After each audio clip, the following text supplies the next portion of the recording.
All right, well, we reached the 1 o'clock mark and we're so excited to have you guys. Welcome. Christy said, no, please don't sink him. Welcome to our last workshop for work-life balance series. My name is Kimberly Broussard. I'm Nathan Barnaba. And I'm Monica.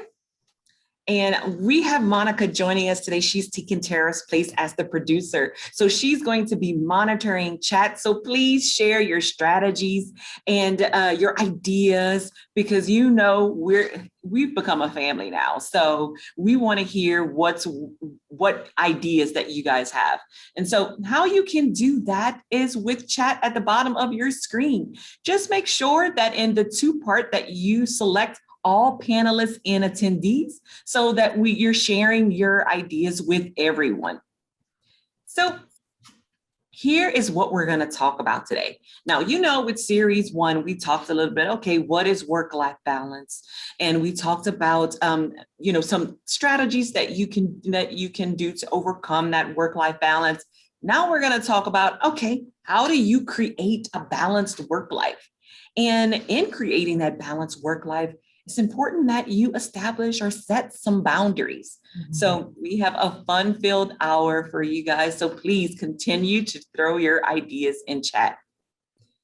So when we talked about, what causes that imbalanced work life, we talked a little bit about burnout. And I want to reiterate that if you're married to work, these are the cost of it. Okay. The first one is, you can fatigue, being tired. Okay. It's also about when you're stressed out, you're burnout, you're overworked. These are just some of the things that can cause, are the cost of burnout. And so I want to tell you guys a little story. So before I used to work for the state, I used to work for a financial institution, and I was in the training department. And a banking center manager told me a story because she and I were talking about work-life balance. And her branch was always busy. And every time she would make a doctor's appointment, she would put it off. She would have to cancel it because it was so busy. And around the third time of her annual checkup, she was about to cancel it again. And her assistant manager said, no, don't cancel it. You've been canceling for a while now. We got it, just go. So she went to that doctor's appointment. And unfortunately, a little while later, she found out that she was diagnosed with cancer. And so she said that ever since then, it put everything into perspective for her, that, her health is number one, and that things can wait, that you want to make sure that you put your health at the forefront. And so, I just want to remind you guys that, it's okay to put you first. So, and when it comes to a balanced work life, we talk about 3 things, okay? We're going to talk about, all right, prioritization. That'll help you create that healthy work life. We're also going to talk about time management. And without commitment, those 2 things won't work. You have to be committed to implementing these things in your life in order for it to work. We can have goals all we want, but if we don't have a plan and that commitment in place, then it's just a dream. So we're going to talk a little bit about our first one, which is prioritization. And Nathan, can you share with me, how do you identify your priorities? So for me, a priority is like anything that can add value or benefit my life, and like whether it's fun, professional, I kind of categorize it in that way.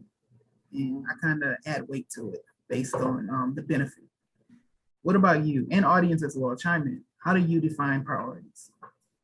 So when I think about priorities, I think about things that enrich me.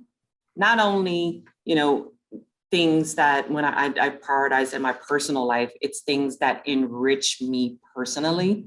And it's also things that enrich my work life when it comes to my task. These are things that I identify as priorities, things that enrich me. So Monica, what do you have in chat?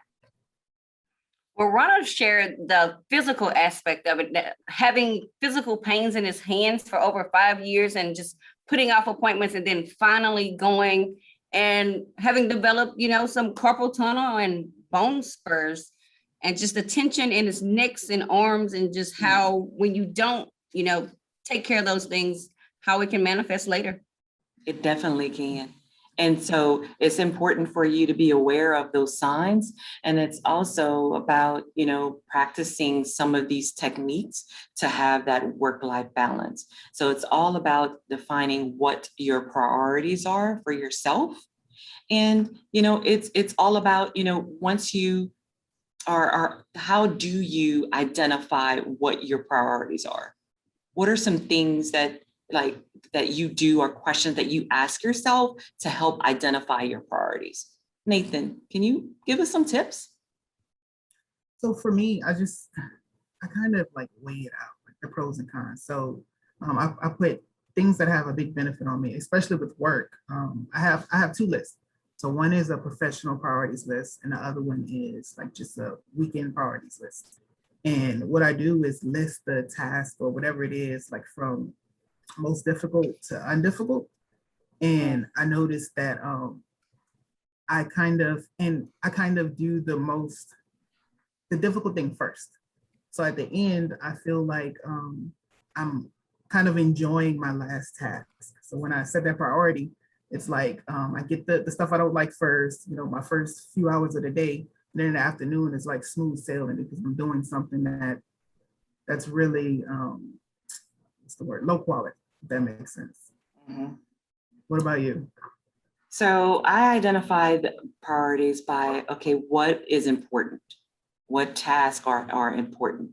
And talking about things, you remember how I said things that enrich me, that add value, those are the things that I look for. And another question that I really love is, will this particular priority help me grow? So Monica, do we have anything in chat? Yes, Kathy picked up kind of along the lines where you were saying that society really kind of puts that pressure on us to put priority for other people before ourselves. And it's definitely time to flip that script. And Gretchen said that she knows it when she's to that point of she's acting out with her family because her family relationship is her priority. And she knows when she's acting out of character, it's time to check that. And let's see, Sandra also said she's learned that other people's priorities aren't necessarily my priorities. It's their emergency, we do find that people come to you with such urgency and it's not your emergency, it's their emergency. So great point, Sandra. Yes, that is a great point, Sandra. And so that's what I love about how we all identify what our priorities, because my priorities might be different from Nathan's priorities as well. So once you identify what your priorities are, Nathan, do you have a system on how you tackle that? Yes. So I just go back to that least favorite task to the most favorite task. I always try to get rid of the difficult one first. And sometimes, not all tasks have the same, are more important than the other, they all have the same value. So I'll do the one that I least like first. And that helps me. It's kind of like a game I play with myself. It's like, okay, I did what I didn't like. Now I can do something that I enjoy better. What about you? See, I didn't even think about that. I didn't even think about tackling the things that I don't like first. And so that is a different perspective, because usually, I'll write down everything. I have a to-do list every day, and I'll write down, okay, I'll go start from important to least important. And I'll also categorize it by due dates. Like if something is due in 2 days, that's at the top of my priority. But if something is in a month, I can move it down a little bit more. It depends on when it's due. Mm-hmm. Monica, do you have any ideas in chat? Well, first of all, several websites have been shared that you guys can go and look at as a resource as well. So be sure to scroll through there, and we'll probably provide them later as well. But in addition, it's so many great things. I'm just having trouble picking which to share. So if yours don't get picked, just know that you guys are really sharing some really, really great things. Right. And something that, I'm sorry, go ahead, Monica. No, go ahead. Something I do want to mention too, if you're sitting down and you're trying to do your task list and you're trying to identify which tasks are important and which ones aren't important, and you're looking at your task list and you're like, you know what, none of this looks important, then it's time to maybe do a little self-assessment and some soul searching, because maybe, you know, you're at that burnout stage. Or something is going on to where you're like, none of this is important. I really don't care about anything on my list. It might be, time for you to do a little self-assessment, find out what's going on and if you're happy. Exactly. And Cody was saying it's important that he prioritizes those things that's going to help him grow, help him to become a better version of himself, and just be of better service to those who he interacts with. And as a minister, it is definitely easy to get burnt out. Yeah, it is. Thank you. So and now an excellent quote that was shared. I'm sorry, it's just so great. Poor planning on our part does not constitute an emergency on my part. Ooh, I like that. Thank you, Cody. That's a good one. Thank you, Cody. All right, so now that we talked about, okay, we need to identify our priorities. We need to rank it from importance, whether it's most important or with a due date, however you prioritize those tasks. Now it's important for us to start making time for those tasks. And so, Nathan, do you have any strategies on what you do to manage your time? Yeah, but before I do want to touch on, if anybody has been experienced with the task list, our latest competency course in Leo SCS initiative, it walks you through how to do the worst first. So that's a good course to have as a resource, because it also gives you a downloadable copy of a task list where you can make your own, and it really comes in handy. So for the so what I do is usually I set time to complete each task, and what I noticed was that from like 7 to 12, I'm like most productive. So I started dividing my tasks up by that time. And another thing that helped me was once I finished one task, I don't jump to the next. I take like a 5 to 10 minute break to debrief. And that worked wonders because I'm not jumping to something. It's like I'm kind of giving myself time to just relax and like just shift my focus. And I didn't believe in taking those types of breaks, but it actually does work and it benefits. Audience and Kim, do y'all have one? Any strategies to manage your time? One thing that I did learn, and I agree with you on the breaks. And when you do take a break, I find it beneficial to get up from your desk. Don't take a break at your desk. So get up and go take a walk, or get up and stretch, just move around to get the blood flowing. And I really like what you said, Nathan, in regards to that peak times, because I didn't even think about it.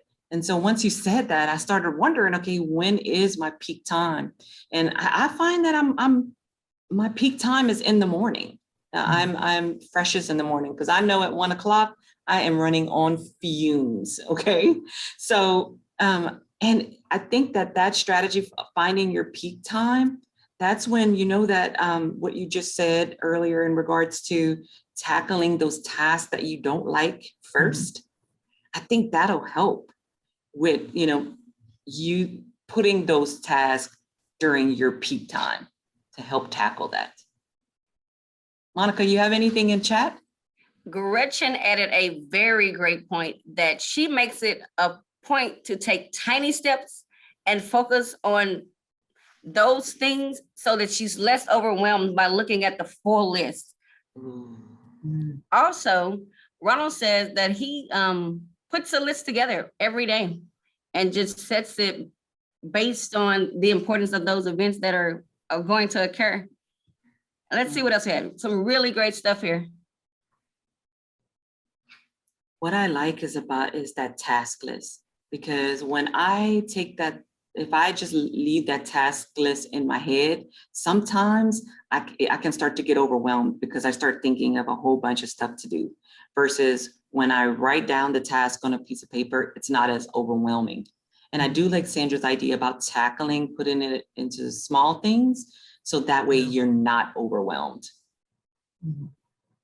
So And a lot of Nathan, people can relate to the fact that sometimes it's difficult to do those hard things, but the other side is go ahead and do those things that are fun and that you enjoy, and you can see the reward in them. So it kind of motivates you to do those more difficult tasks later.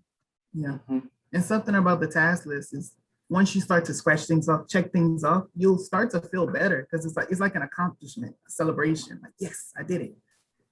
For me, it's like I trained my mind to think that, like, yes, time to celebrate, time for a break, whatever it is. Right? The When I- power of done. We talk about that a lot. Yes. Vicky I also just- shared that she literally writes a list every morning, and she doesn't necessarily prioritize it, but she uses it to determine the time frame and set her availabilities, as opposed to just filling in all of those less important things between those gaps. So that's really important. Getting those most important things done first, and then filling in everything else that you have. Oh, I like that strategy, Vicky. So now that we talked a little bit about, okay, what are some strategies that we do? Nathan, can you tell me, how does managing your time help with that work-life balance? I feel less stressed. So like I'll leave the office feeling accomplished because I actually got things done. It really does help my mindset knowing that I finished stuff today. I was productive. I did work. What about you? Do you have any benefits or anything? I think that it'll help with that productivity, because I think something that you said is about being organized. I think you and I talked about that earlier, about how organization kind of helps. And I think that as long as you're organized, it'll help increase that productivity, because you're finding where, you're spending less time. Monica, do you have anything in chat? Several participants have shared that the first step is writing the list down, just identifying what those things are that you need to do. So just taking the time to write that list down. Also, several people have mentioned our CPTP course, Managing Work Time Effectively. It helps you sort through what's urgent, what's important, and to help you learn how to better prioritize. Mhm. Some people also use the Outlook calendar because you can do the color coordinated, set up your prioritize it by colors. It kind of creates a process for you and puts it on your calendar. So again, it's readily available. I love the idea of that Outlook calendar. Mhm.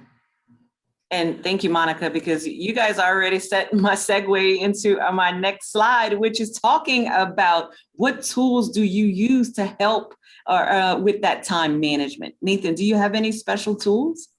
I actually have two. So the first Okay. one is Rescue Time. And what this one does, it tracks your time in the background. It's kind of like for a mobile device, or you can use it for a computer as well, but it blocks distracting websites and it tells you if you're being productive or not. So if you're spending a lot of time like on YouTube videos or whatever, it'll tell you, hey, you spent more time entertaining yourself than working. And my second favorite is the iCalendar. So on the iPhone, or I'm sure Android has it too, but what I do the night before is I write down my day, like the things I want to accomplish on my day. And I'll set like different reminders, and I have a smartwatch. So at certain hours of the day, my watch will say, hey, get started on this or do this. And it really does come in handy because it's like telling myself like what to do. It's planning my day. And if something pops up, I love Siri. I'll just be like, hey, Siri, remind me to do this at 9 a.m. or whatever. And it works wonders. Do you have any to share? And audience Sure. as well. Do y'all have any apps or tools? I love my Outlook calendar. I am a big fan of Outlook calendars, like having a little mini assistant. And two apps that I was researching are Rescue Time and Toggle. And those apps actually help track your time and show you what you're spending majority of your time on. It'll help, you type in your task and it'll show you which task you're spending the most time on. So I think there's really some great tools and resources out there. Monica, what are you having in chat right now? A lot of agreement with what Nathan shared about just that sense of accomplishment after you've accomplished those tasks. And Ronald was saying, even if it's just one task, he feels that sense of accomplishment. Mhm. And someone else shared that it gives you a starting point for tomorrow. You see all that what you've accomplished today. Also, it helps you get your game plan for what you're going to plan for the next day. So you're already motivated to get those things done. Classic highlighter, just highlight it. Each task that you do, it gives you that second next visual reminder, again, that you're accomplishing your goals. I like that. These are some great tips and tricks, you guys. Please, I am taking notes, so keep sharing. Yes. So now that we talked a little bit about those time management tools, it's all about commitment, you guys. Committing, making sure that you're following through. And so, Nathan, do you have a particular change that you are committing to today? Yes. So I've been thinking, and I kind of want to maintain my work-life balance. And I want to keep reminding myself to stay balanced and stay in my own bubble and zone. So actually, I want to do daily affirmations. And we could do this one together. I found one online and it really spoke to me. And I'm going to read it and I'll post it into the chat. So it says, I'm committed to be fully present, alive, and engaged in all that I do. And if I can't, I'll modify my life. And what I notice is, I love affirmations because I notice that once I say them a lot, it's kind of like training my mind. I start to believe them. And I love this one because things come up. You have to adapt. And I like how it says, I'll modify my life, because if you have to plan for, you have to have a contingency plan. You have to plan for something to happen or something to, throw you off and not just give up. You have to stay committed. And I really like that. What about you, Kim? What are you committing to today? I think I'm going to commit to two things. And we want to hear from you guys in chat. What are you guys committing to today? I think one of the changes that I really want to make, and I think we're all family now, so I think I can be vulnerable right now. I think I want to commit to being more organized, having some type of filing system in place, because I find that, the time that I'm spending looking through my files or trying to find that specific form, that's time that I can be focusing on tackling my task. Something else that I want to be committed to is restoring and nurturing my health and my well-being, because I matter. That is something else that I want to commit to today. So anyone else, do you have anything in chat, Monica? This was really interesting. I'm sorry, my screen shifted with the new ones. It was John. Yes, he said that by making up his bed in the morning, it helps him to start his day off with a positive attitude, a sense of accomplishment, and it motivates him to carry over that same attitude when he gets into the office. I thought that was really interesting. Just think about just that small act that can set the tone for the rest of your day. That's amazing. Thank you for sharing. So we know that even when we prioritize our task, we manage our time, there's things that are going to happen that's going to throw us off of our list. Other people might come in and ask for assistance, or you're getting more tasks thrown into your on your to-do list. And so it's important that if you are able to set those boundaries. So if you have control over something, it's important for you to maintain those boundaries so that you're committed to, following through on that list. So Nathan, I want to ask you, How do you know when you need to set boundaries? For me, I think it's my emotions. Like I'll be kind of grumpy. I'll start to like have a disconnect, and that's whenever I'll have to sit back and analyze why I feel that way. And a lot of times that's what it is, because there's a boundary that's being crossed that I need to make sure that it's maintained, and I need to make a boundary, because if it continues, it'll just get worse and worse. So if I'm feeling a certain feeling, like maybe annoyed for longer than a few days, then it's probably a boundary issue. What about you? And audience as well. How do y'all know when y'all need to set boundaries? So something that was interesting that I read the other day is that if you feel any of the three key emotions, then that means that a boundary has been crossed. Mhm. So it is guilt, resentment, and anger.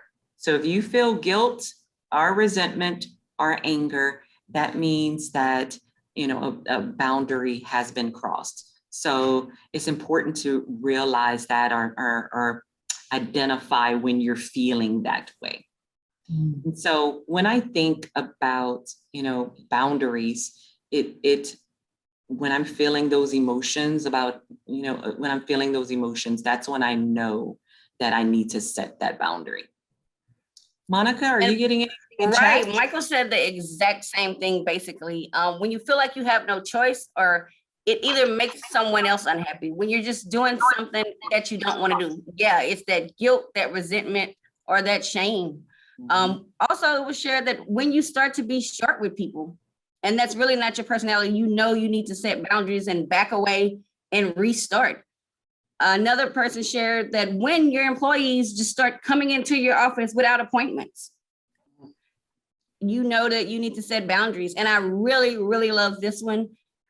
Trying to make that disconnect from your phone and not seeing it so much as a lifeline, but just as a tool to use, and not being so attached to it, setting those boundaries.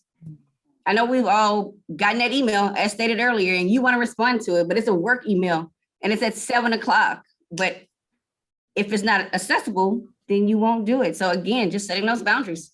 Great Right. feedback, you guys. Other ideas?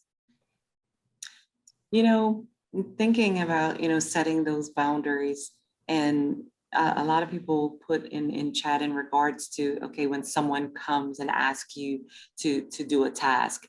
And if you have, I don't want to, if you're able to say no, then, you might want to consider. But when you're considering saying no, it's important that you do a few things. Nathan, have you ever had to tell a coworker that you're unable to assist due to your workload? Yes, and that's something that I struggle with, and it still bothers me just saying no, because I don't like to say no. But what I realized was, if I'm spread too thin, I'm not able to give my best self. So if they need help with something and I'm busy with other things, whatever I'm working with them on or whatever we're doing, it's going to suffer. So Right. it will be kind of selfish of me not to say no. Mm. What about you? Do you struggle? Yes, I struggle with saying no. I really do. I'm going to be vulnerable. I never said no before. And so, that's why I'm glad that we're talking about this, because I'm looking for some strategies. And so, Nathan, do you have any strategies on what someone who has a hard time saying no, what are some things that they can do? So what helps me with my emotions is when I tell them no, I usually tell them why. Mm. And to me, I feel like it's a better setup, because I'm not being ugly when I say no. I'm saying that, my workload is a lot. Helping that why kind of helps it remain genuine. And I feel like, okay, well, they should understand, because I'm giving them the reason why, and it's a legit reason as to why I can't help them. So do you have anything that you Really say? great things in the chat. Gretchen shared, because kind of like you're saying, we're so often to say yes to everything for everyone else. Say yes to yourself. Mhm. That's awesome. Vicky also shared that try actually shutting down Outlook when you're trying to focus on a task, because you will get a million emails in 1 minute. So just, again, prioritizing yourself and what you're trying to do. Ronald said, sometimes I may say no, but follow up with, if you give me an hour or two, then I'll be able to assist. And again, that's that prioritization. That it's okay to ask other people for help. That power of delegation. So those are just, it's okay to leave a note if a door is closed. So put that note out there: busy, need quiet, please knock, any of those things. Yeah. I'm getting set those boundaries. And I love that. I love that, Nathan, that you talked about, explaining the why you're unable to do it, rather just saying, no, I can't help you. Mhm. And, I think Ronald said it in regards to, saying maybe I can help later on, or if it's a task or something that you've experienced before, said that involves like a job aid or something, or how to do something, said, I can't help at this time, but I do have a job aid for that, trying to provide them with an alternative. Mhm. So I do have another question for you, Nathan, as well as you guys out there. So do you have like a go-to saying when you're trying to tell someone no? Like, how do you, like, I know you just don't say, no, I can't help you. Like, how, do you have a go-to saying? What do you say? No, I don't, but I just started like telling them the why. Because, if I'm busy, I can't. And I apologize and I tell them, I wish I could or whatever, but I'm working on that. So do you have one in audience? If y'all have one, please help me with that, because I will add it to my script. Keandra said hide. And I'm kind of along those lines. I tend to use humor. So I'll hit them with a new phone. Who is this? That lets you know I'm really not trying to do whatever that is. I don't say no, so I really don't have a go-to saying, but I think it would be something along the lines of, I guess, I would love to help, but my to-do list, I'm really swamped right now. And I have either a job aid, or would you be able to see if someone else can assist? Or could you work on it for a little while, and I'll see how far I get on my to-do list, and maybe I'll come back and try and help. I don't know what that would look like, but I mean, I'm going, if you're able to say no, you should have some type of go-to where you're being respectful. Yeah. Vicki gave a really great idea, especially when you guys have shared calendars, having your availability available and letting them set a time to meet rather than just randomly popping up. That's super awesome. Like that. Yeah, because I think that I don't say no, because in my mind, I don't want to seem like I'm not a team player. So sometimes that I'm my own downfall. And for those who are interested, Keandra shared, create that little crawl space, especially if you got that tall vertical cabinet. Hide. I love that. That's some great recommendations. And so, okay, now, that we talked about, okay, one boundary with saying no, it's something else that we need to keep in mind. And I think I talked a little bit about it I did talk about it in series 2. It was asking for help. Mm. And I know that with myself, in regards to asking for help, I don't ask for help because I'm fearful. I'm fearful of a lot of things. And so, Nathan, what are some of your fears about seeking help? I struggle with asking for help because I don't like to be a burden to other people. I feel like, if I'm busy and this person's busy, I don't want to infringe on their time or their productivity. So something that I'm struggling with, but I'm trying to get better at, is just asking, because you never know until you ask. And what I realized was that, in work, I'm a part of a work team. So there's no I in team. So if I'm struggling, why not talk to my coworkers about that, or my team about that? And maybe we can come up with a potential solution and work together on something. But you don't have to struggle alone. Mm. What's your fear? And audience, do y'all have a fear about it? What are your fears? I feel like my manager would think that I'm incapable of doing something, or that I'm weak, or yeah, I think that I'm incompetent. I and I know probably not probably, I know they wouldn't think that. And so it's important, I think, just to analyze what you fear and why you fear, why you feel that way. Yeah. Monica? Right. Along those lines, Vicky said something very similar, just feeling that you're not good enough, or I should already know this. Mm. And Kedra said before this series, I didn't want to give the impression I couldn't do the task.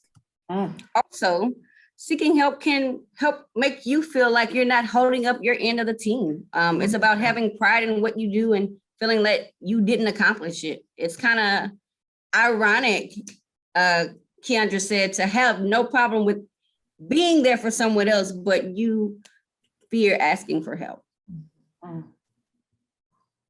You know, Nathan said something that was interesting, you know, and he and I were talking about, you know, this topic.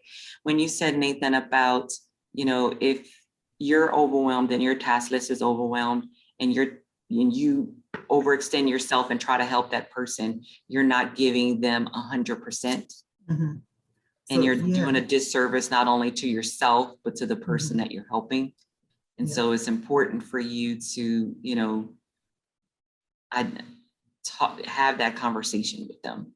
Yeah. And it's okay to, you know, ask for help if you're feeling that overwhelmed. Yeah. So when you're seeking help, I find that it's important to have that conversation with your manager and just letting them know how you're feeling.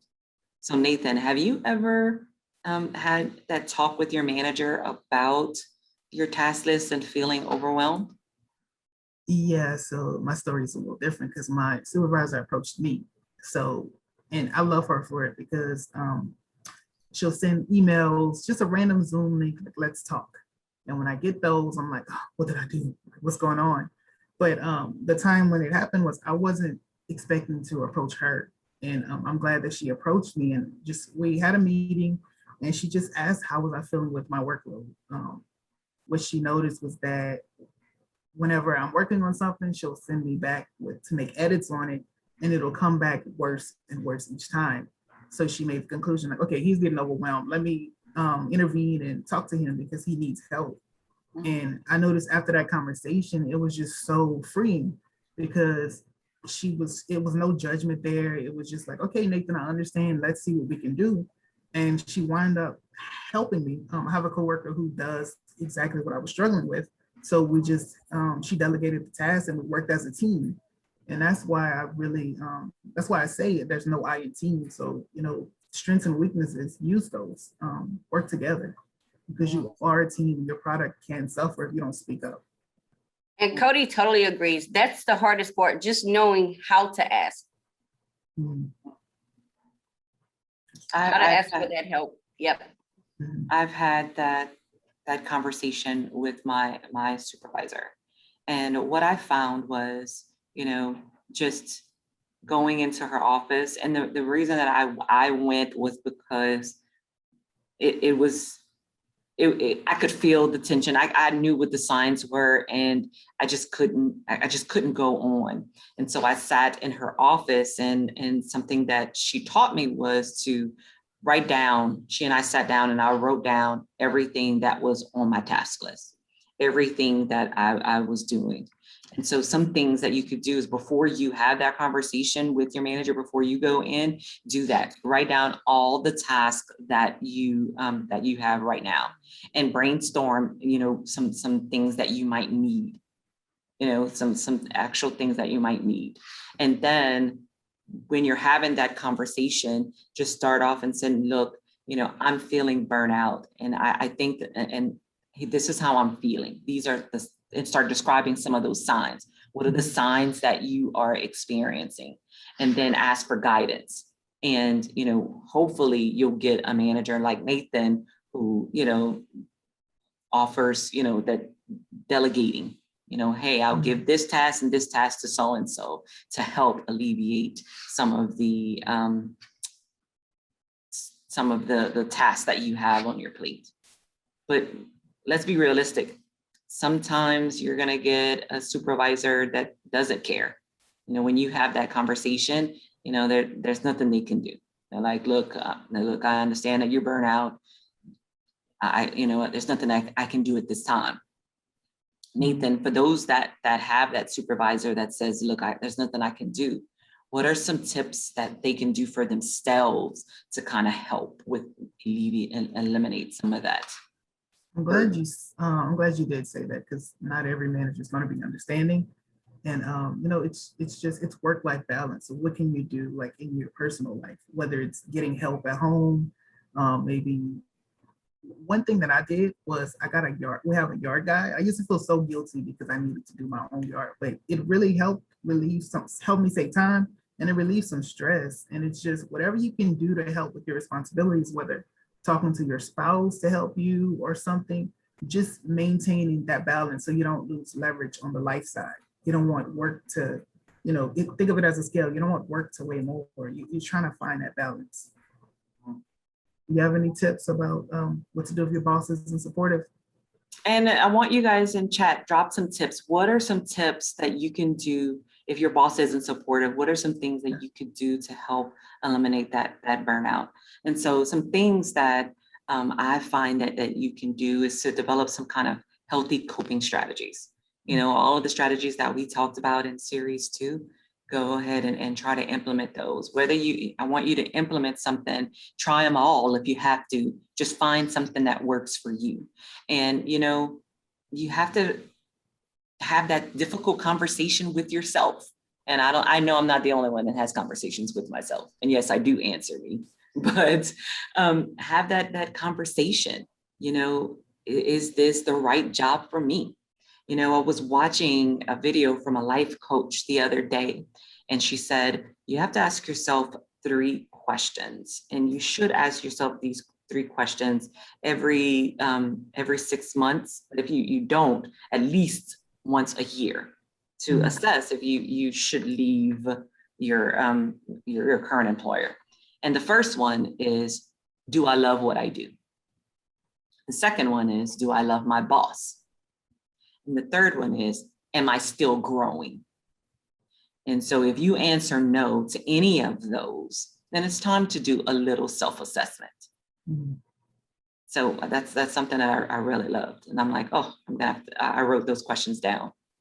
So Monica, do you have anything in chat for us? There were 2 really good suggestions. One was just to take the time to take time off, step away, find something that you love, and let that be a resource where you can be outside of work and have some relief from the stress that you're experiencing at work. Also, it was shared, when you do have the type of manager that is interested and wants to help, making sure that you remind your employees that you do have an open door policy, that they know that for sure, because sometimes they just want to be heard, and getting it out can really help relieve a lot of that stress. When you're attempting to get a break from work, you should continuously call to try to prevent those things that's creating that, basically. Identifying those stressors and making it a point to purposely try to remove them. Something else that I thought when you guys were talking about taking those vacations, and I started to think about our own team. And what I love is that our team, we hold ourselves, we're constantly reminding each other about that, maintaining that work-life balance. So if you have that coworker who's always working and never takes time out for themselves, reminding them, hey, when was the last time you've taken a break? When was the last time that you put you first or did something for yourself? Or, having that support team. And that's what I really love about our department, is that, everybody has, is a guru at that strategy. Monica and Nathan are definitely the vacation people. We have, two other ones who are all about a healthy mindset and exercise. And so everybody has their little go-to strategy that they use, and we always constantly reminding each other. Kim, the room is loving those 3 questions. Can you repeat them? Yes, the 3 questions are, the first one is, do I love what I do? The second one is, do you love your manager? And the third one is, am I still growing? Those are the 3. And so I love those questions, and don't forget to ask yourself those 3 questions annually. Like And that. Kim, you told no lies. I'm definitely about my vacations, and like Gretchen, who says take off, always take off for your birthday. I really feel like mine is gonna become a holiday because that's how often I make sure I prioritize myself for my special day. But additionally, Ronald also added that just because of the circumstance that we're in with COVID, it's creating an extra amount of stress in the workplace. Mhm. So Vicky likes posting sticky notes on her laptop just to make her feel better. I can do it. I will. I like that. Perfectionism is just a misplacement of creativity. Mm. So redirecting that energy. I'm gonna write that down, Vicky. Thank you. mhm. So does anybody have any closing thoughts? Audience, and Kim, I'll let you go first. I think my closing thought is to just make sure that you're asking those 3 questions. And I went ahead and put it in chat, that you're asking yourself those 3 questions annually, and that you stick to your commitment. Because remember, even if it's something small, remember the small changes are still big changes. And so just making sure that you're sticking to your commitment. What about you, Nathan? Well, today we talked about 3 things: prioritization, time management, and commitment. And all three of those things have to go hand in hand.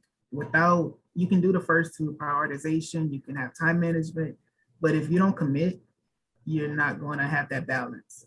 And the thing to keep in mind is that things are going to pop up.